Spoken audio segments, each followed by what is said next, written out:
Good morning, good evening. Thank you for joining today's webinar. Why should smart cities demand true interoperability for their lighting controls? Being brought to you today by Landmark International. Today I'd like to introduce our speaker. Next slide. Today we have Mark Verheyen from Landmark International and LVX Global. He has a strong personal interest in cross-cultural communication and international relations. He's lived in numerous countries, Australia, Europe, Asia, and North America, and has worked for major corporations such as Siemens and Panasonic. His home today is in Colorado. He became a CEO of a venture-backed startup, and after 5 years of commuting to Nashville to run Panasonic's lighting division in North America, Mark is back in Colorado full-time, and he is president of LVX Global, as well as a member of the Landmark board. Just a few things before I turn it over to Mark. This webinar is being recorded today, and it will be made available following the presentation on the Landmark website. At the end of Mark's presentation, we will have a Q&A session, and you should see a question box. It's on the right-hand side of the screen where you can enter your question, and then at the end of the presentation, we will read the questions and have them addressed. And with that, I'll turn it over to you, Mark. Thank you, Shannon, and good morning, good afternoon to everyone, depending where you are. It's morning here in Colorado. So thank you for joining me. Landmark, who I'm representing today, is a non-profit international organization that is recognized for certification, education, and promotion of interoperability standards for control networking. And what we're going to cover today, of course, is the education and promotion part of that. One of our fundamental purposes is in providing direction, information to members and the general public, whether it's for creating devices, integrating networks, about standards and creating standards, or a plan for a specification, right? So we try to cover the whole scope of everything around interoperability.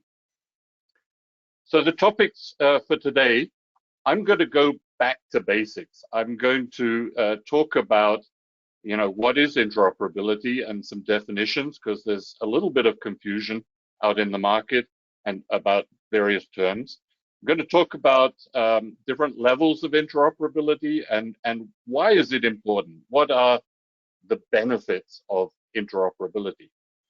Then I'm going to dig a little deeper into a specific application, which is lighting controls in smart cities, and use that as an example to talk about why interoperability is important and really talk about specific reasons, specific use cases around the application of smart lighting. And towards the end, we'll talk about a lot of other applications where interoperability and LON is used and is important. But to make it absolutely clear, we're trying to focus on a specific application. Then we'll talk about features of LON a little bit. Don't want to go into too much technical detail there, and comparison to other protocols. And then at the end, I'll be giving you some references and links to the Landmark website where one can dig into a lot more detail. So what is interoperability? What is it that we're talking about here? And one of the things that I've noticed when talking to various people is that there is a bit of confusion in the market, especially between the three terms you see here: compatibility, interchangeability, and interoperability. And that's why I'm going to start off by giving you a definition or explaining the differences between these three terms because they are important. So compatibility is when two devices or applications can exist in the same space, in the same area, in the same reason, without interfering with each other. Compatibility doesn't talk about whether they can talk to each other, whether they're working together. It's just talking about being able to work normally in the space without causing problems. And an example is, I don't know if you remember 20, 30 years ago when these new, at that time, new self-ballasted electronic compact fluorescent lamps were being introduced to the market. So these were lamps that you could unscrew your traditional incandescent bulb, and you could screw in this lamp, and it was electronic and it was energy saving, and everything was fine until some people realized that all of a sudden the remote control of their TV wasn't working as before, right? So this is an example of cases where electromagnetic interference can sometimes cause problems.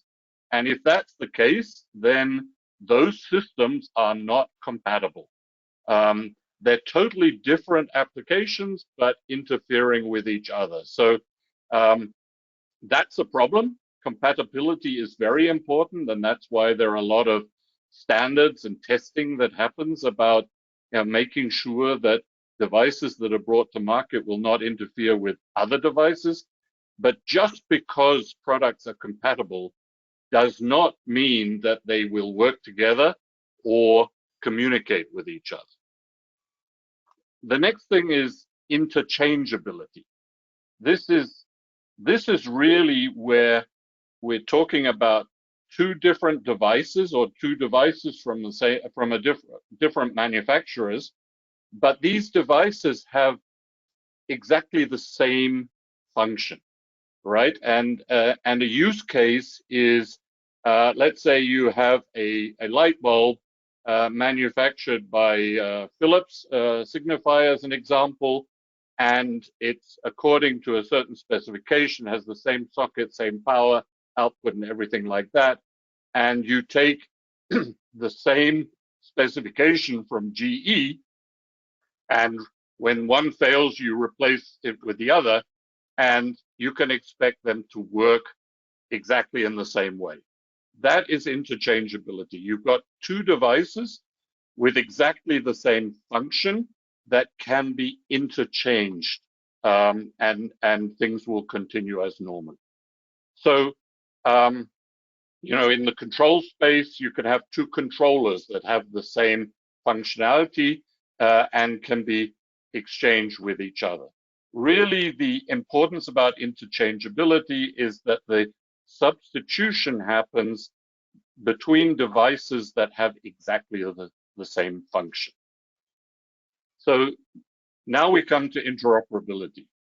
And when I explain this, you'll see the difference. It's a subtle difference between the other two terms. But interoperability is when you have two devices that can understand the same language, they work according to the same set of rules, but they don't have the same function. So I'm not talking about two light bulbs. I'm talking about, for instance, a controller and a router, right, which have very different tasks, very different functions, but need to work together to achieve a result, right? So they're only interoperable if one sends a message to another, the other understands that language and knows exactly what to do with it, and does that action exactly in the way that's intended, and can maybe speak back to the other device and get the intended result. So there is a subtle and important difference between these terms. We are talking about interoperability in this talk, and I'm going to go into details about why it's important and why it matters. But to start off with, understanding these differences is very important. So unfortunately, it's not as easy. It's not a black and white scenario.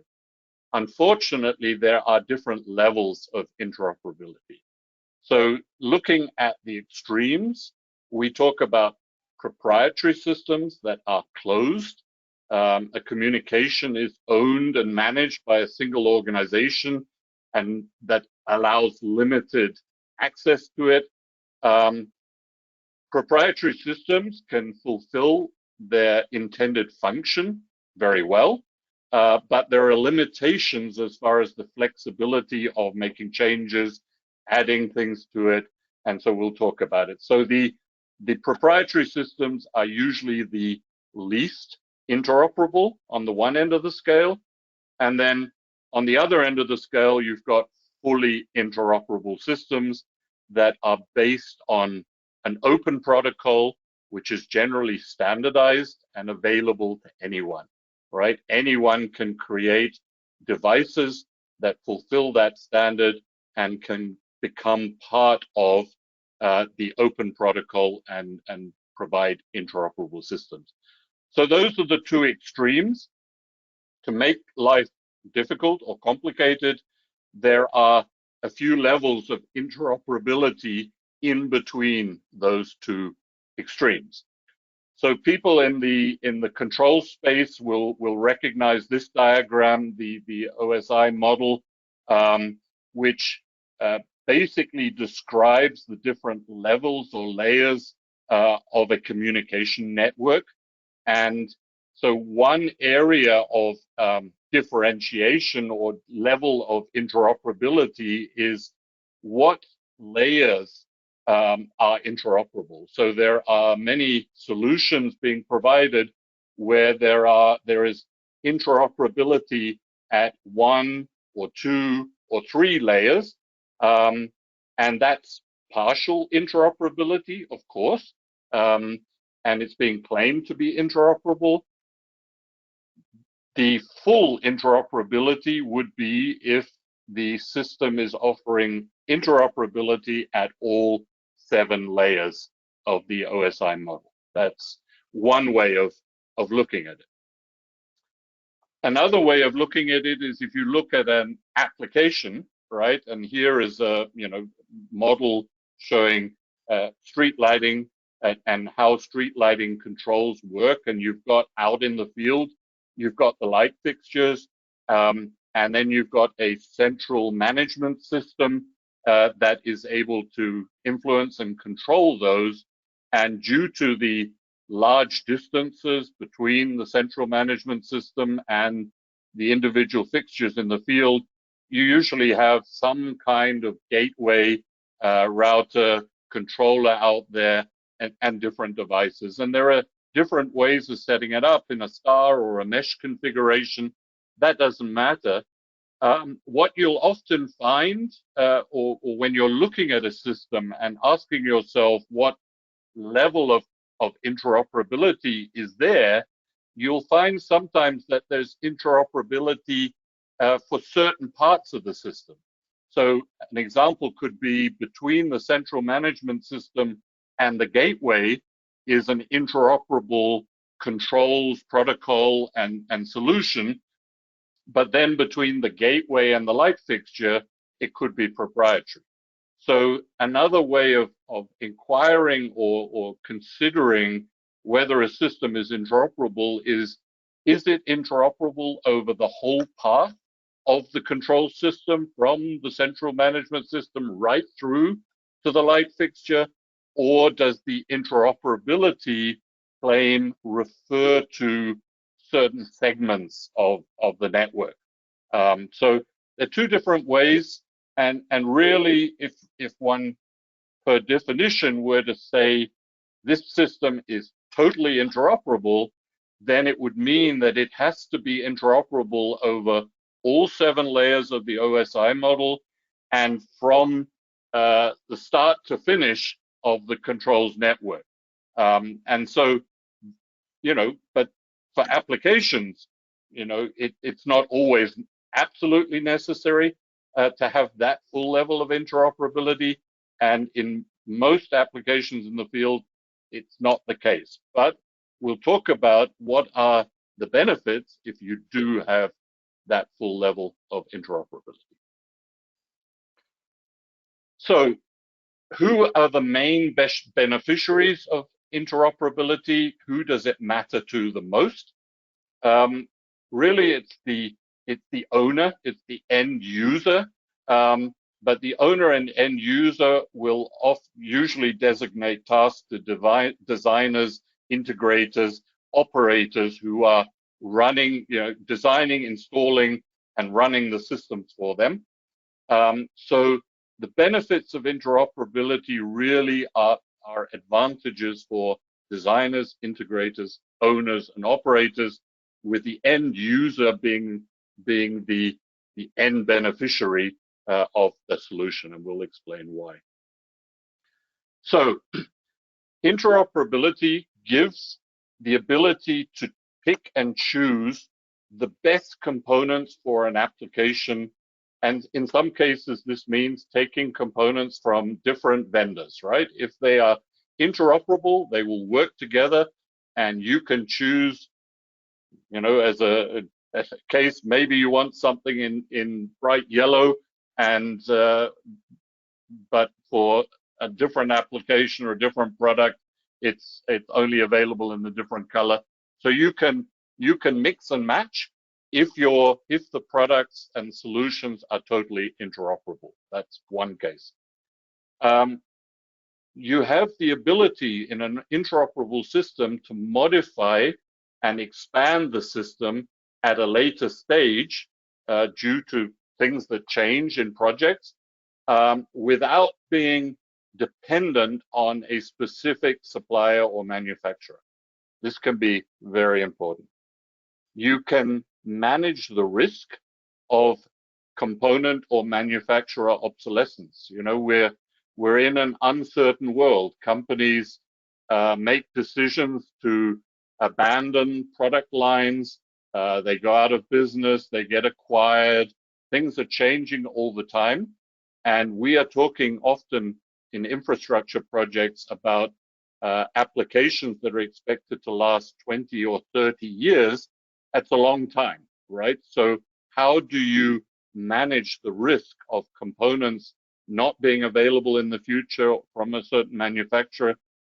The best way is if you've got interoperable solutions with multiple sources that can be chosen from. And then we're living in a world that's moving very fast from a technology point of view. Communication technologies are being developed as we speak. Back when Lon started talking about interoperability in the 1990s, there was no way to be able to know what technologies would be commonly used today. But because platforms can be made in an interoperable fashion, they can always adapt and have new technology developments integrated into them as part of the standard going forward, and we'll talk about that specifically a little bit later. So these benefits and advantages result in the basic ability for devices to communicate and share data with each other. That's what interoperability is all about. That's what communication networks need and require. But by giving the customer, the end user, the designers, the integrators choices, and the flexibility and reduction of risk, we're effectively reducing the total cost of ownership of the solution over the lifetime of the project, right? Over the 20 to 30 years, it will always be cheaper to use an interoperable system than being tied into a proprietary system from one single supplier. And another way of reducing the risk is we're future-proofing the solution. We're allowing new technology developments to be added and integrated, and avoiding the problem of vendor lock-in. So these are the high-level benefits that every owner, integrator, designer, operator gets when using and specifying an interoperable system.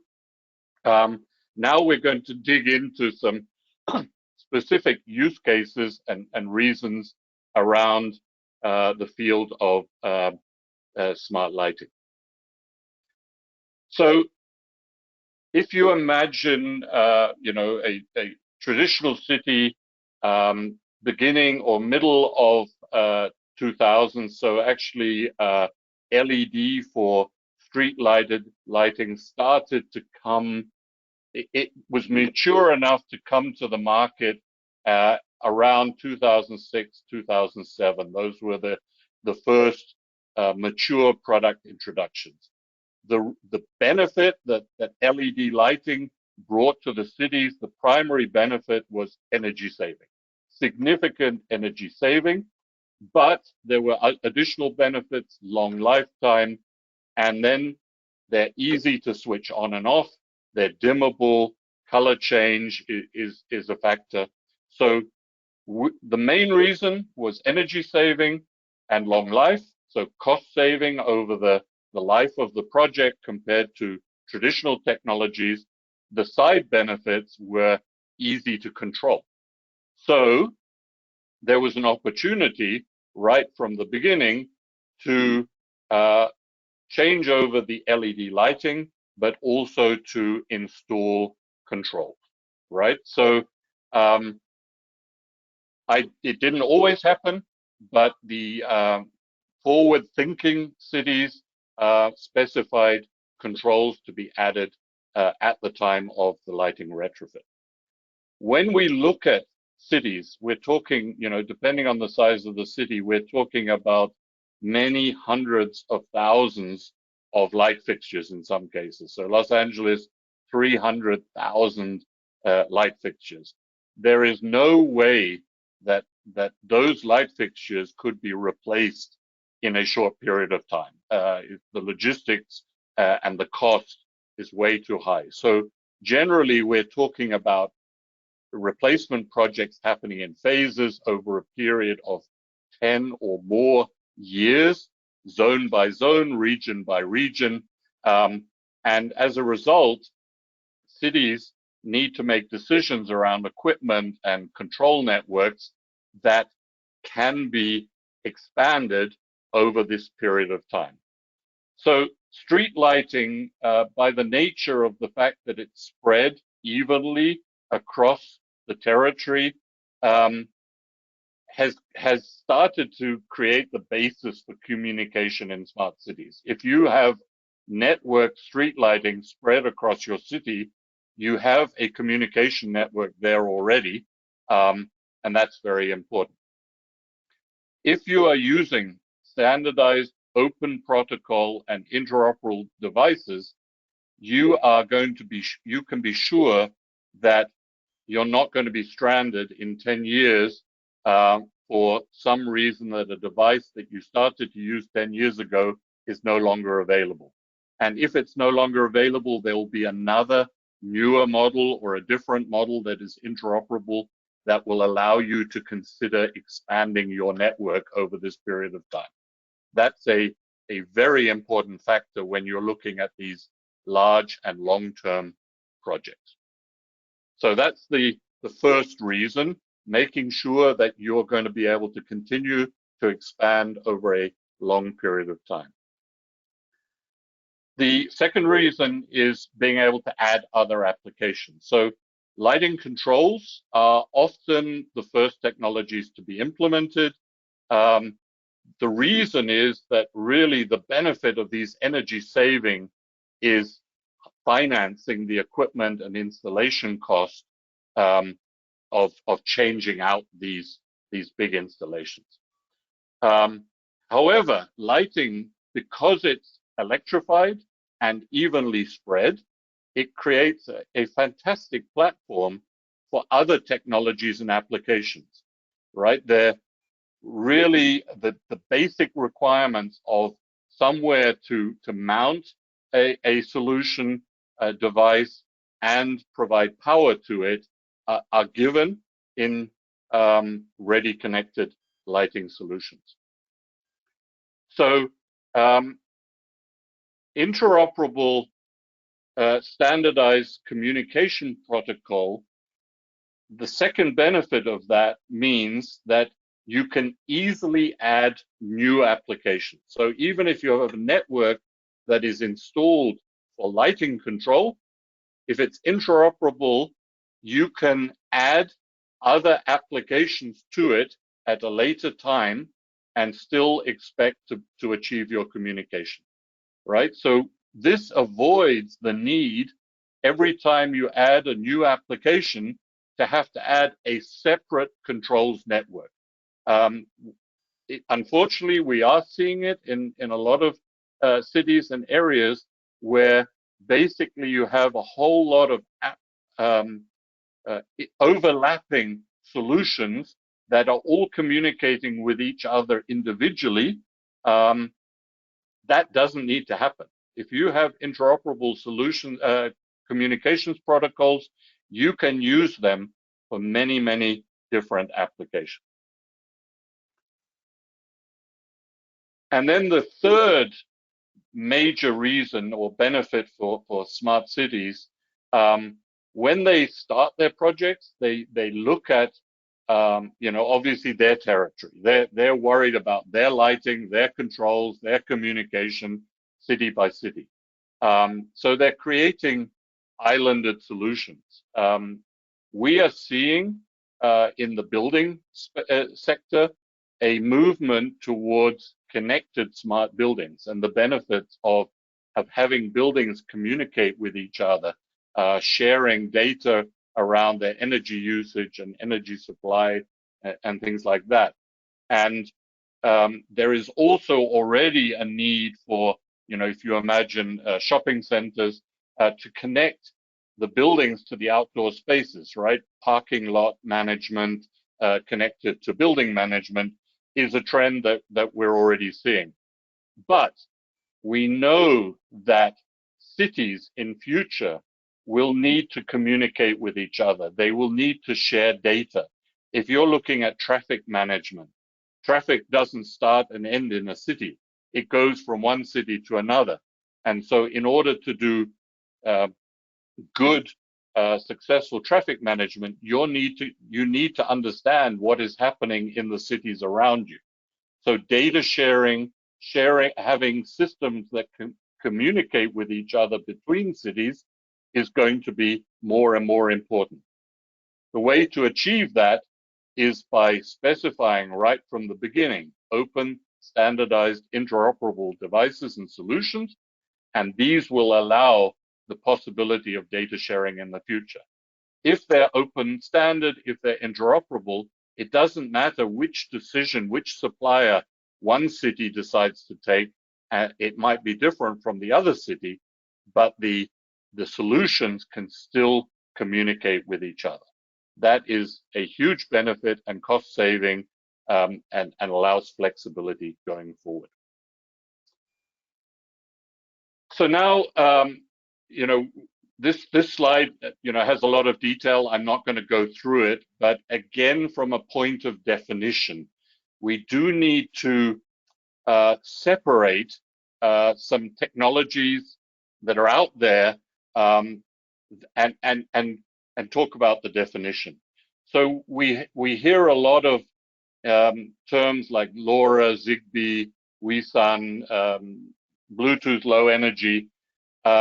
These are communication technologies, field communication technologies. These are ways of getting data from one side to another.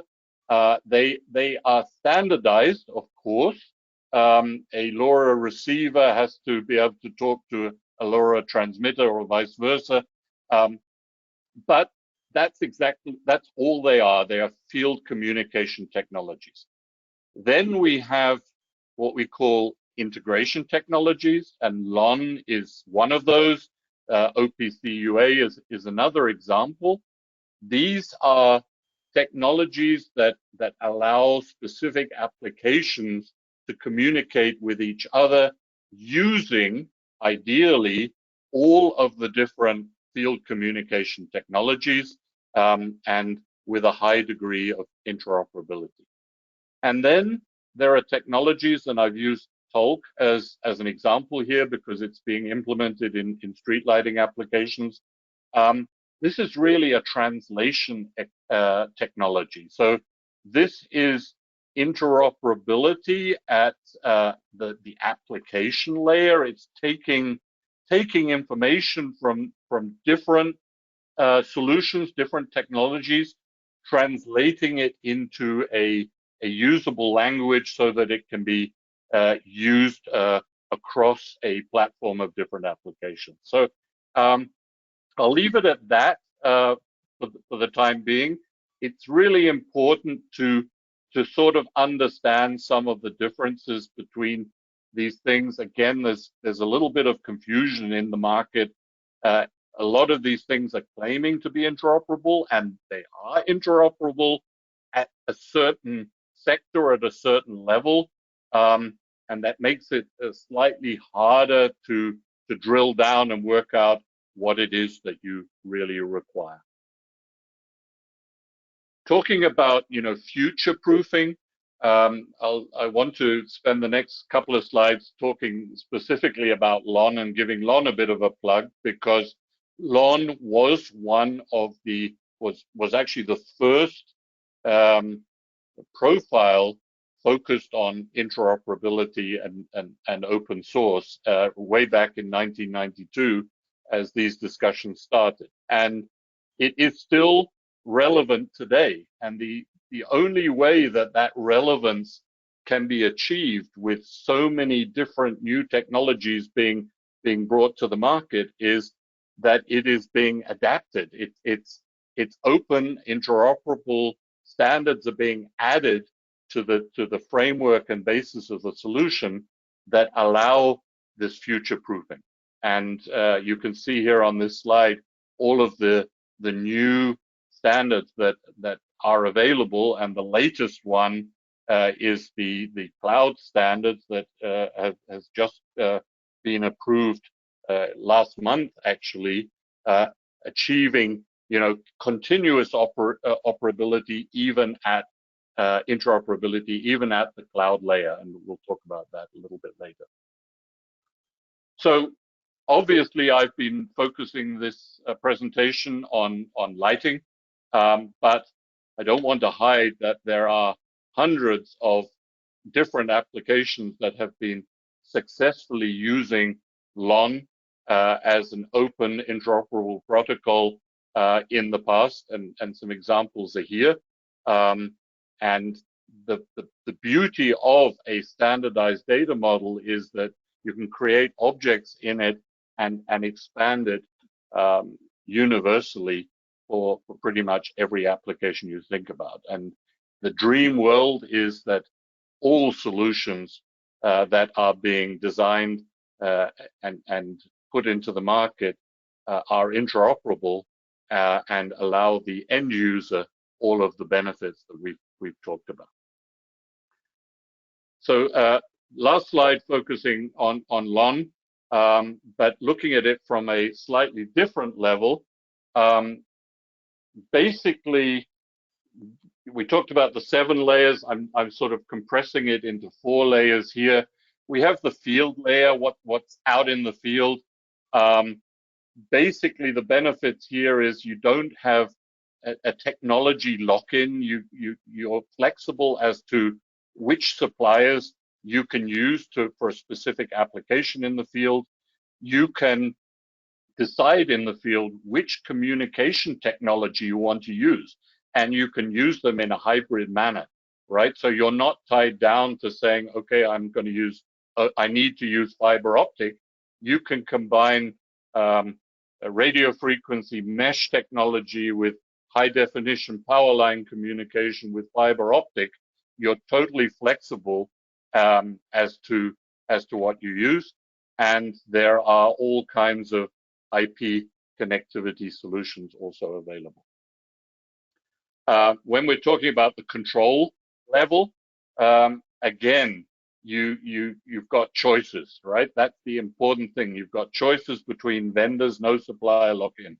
You're not converting data from one platform to another, which always has the risk of some loss of information or data.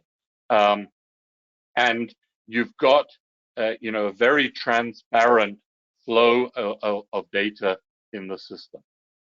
When you look at the SCADA, the controls possibility, again, you can choose between different SCADAs that are out there, right? You're not locked into any one specific software or solution. You've got lots of different applications and data objects that you can combine readily. So you're not only looking at lighting, you can combine many other applications into a central dashboard and control them in a sensible way, opening up all sorts of new applications. And you can access the same SCADA with interoperable systems using different communication languages. So that's very important. And then we get to the cloud layer, and I referred to this. We have a brand new open standard, ANSI CTA 709.10, which basically gives you the flexibility to not even be locked in at a cloud level, right? So you can choose freely between Amazon, Microsoft, Oracle, whoever the cloud providers are, and the systems will continue to work. And there's easy integration with other technologies that are IAP standardized. So again, this is a different way of looking at it, but it's an example of interoperability from the field to the cloud and back again, which is required to give all of the benefits that we talked about before. So now wrapping up, I promised you some links, and this presentation is going to be available to you. So there is a Lonmark website, lonmark.org, and specifically there are some white papers, some videos, and some examples of specification documents that can help you navigate your way through this very complex topic, but ensuring that you can achieve interoperability for your project and all of the benefits that go with it. Thank you very much. Great. Thank you, Mark, for your presentation. And now we will move to the Q&A portion. And there are a couple of questions that came in that I wanted to kick off with. So Mark, if you could address, what are the biggest barriers to the implementation of interoperability in smart cities? Okay, good question. I would say probably the first barrier is knowledge and education, right? And that's what we're trying to address with webinars like this one, right? Having the people, the decision makers, understand what the benefits are and really having in their mind that that's what they're going to demand. That's the first barrier. That's an education, a marketing exercise, if you will, and nobody from a government level or is forcing it down our throats. These are choices that individual owners, cities have to make for themselves. Most of them say we would like interoperability, but then the second barrier is how to actually implement it. A problem is, of course, that interoperability is not always in the interest of the vendors, right? I mean, if you look at it from the other perspective, a vendor who's selling equipment would very much like to be responsible or get the contract for all of the maintenance of that equipment and for replacement when equipment fails and locking in a project, right? That's something vendors would like to do. That's not to the benefit of the end user, right? The end user would like to have the flexibility. If the vendor is cost effective, competitive, and is offering a good service, sure, no problem. But if something goes wrong, they have choices, right? So that's a problem that, of course, not all vendors are keen, even though in the long run, if the whole world changed to interoperability, it would be good for the vendors because there would be way more projects moving, that are being implemented way faster. But that's a long-term view, and so that's the second barrier. And then it depends on the application. So, if you're looking at smart buildings, for instance, a building owner does not have the same market control or the market punch as some of the big vendors. They're not sort of grouped together as like a city is or like a country is, that if they say that's what we need, the vendors have to follow them. So we actually see the biggest opportunity with smart cities is smart cities have a lot of buying power. They have the power to say exactly what they want and only to accept that. And because they're big enough and strong enough, vendors will offer them solutions that fulfill those requirements. Those are, in my mind, the three barriers, the three things that we have to work on. And it really comes down to an education process and an effort to group end users together to increase their buying power, to put pressure on the industry through standards, through requirements, to create interoperability, which in the end will be good for everybody. Okay, great, thank you. And then it looks like we have one more question. How can a city be sure that the solution they are being offered is truly interoperable? Yeah, good question again, because as you heard in the presentation, there are different levels of interoperability, and I would say obviously full interoperability is the best, is the holy grail, but it may not always be necessary. So I would say I would answer that question in saying what is really important is that the city or the end user has a very clear understanding of what it is they're being offered, what level of interoperability is being offered and provided, and what that potentially means. Because often, there are different factors playing a role: availability, cost, all these kind of things. So a city might, for very good reason, decide that interoperability at 3 layers is the most suitable for them.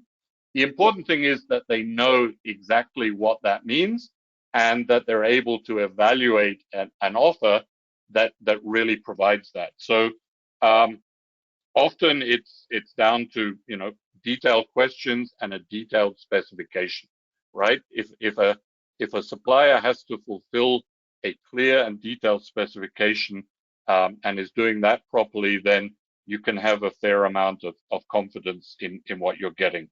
Of course, case studies, right?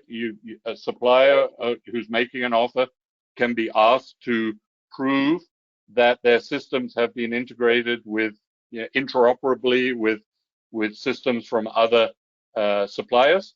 That's a way of checking. Demonstrations, of course, help prove that. I'm personally not a big fan of pilot projects and too many demonstrations, because it slows the process of implementation of projects. However, I think there's an opportunity, and this is something that Lonmark is looking at, as to how could we support cities, end users in this process. So one way is help creating suitable standards and specifications. Another way is providing a compliance checking, testing service against those specifications. So being able to easily, provide some confidence on a neutral basis that what is being offered actually fulfills the specification. So it's a tough question. It's an important question. I'd say there's no easy way. I'd say as interoperability becomes more and more demanded, there is an opportunity for organizations to offer services to help the end user navigate through that and make sure they're getting what they're asking for. Exactly the same in different areas of the industry, and hopefully then through just experience and brand recognition and knowledge, this will become a self-fulfilling prophecy. Okay, great. Thank you. At this time, doesn't look like there is any other questions for Mark. So with that, I would just like to thank Mark. Thank you for presenting today, and thank you all of you for participating in today's webinar. Thank you very much. Thank you.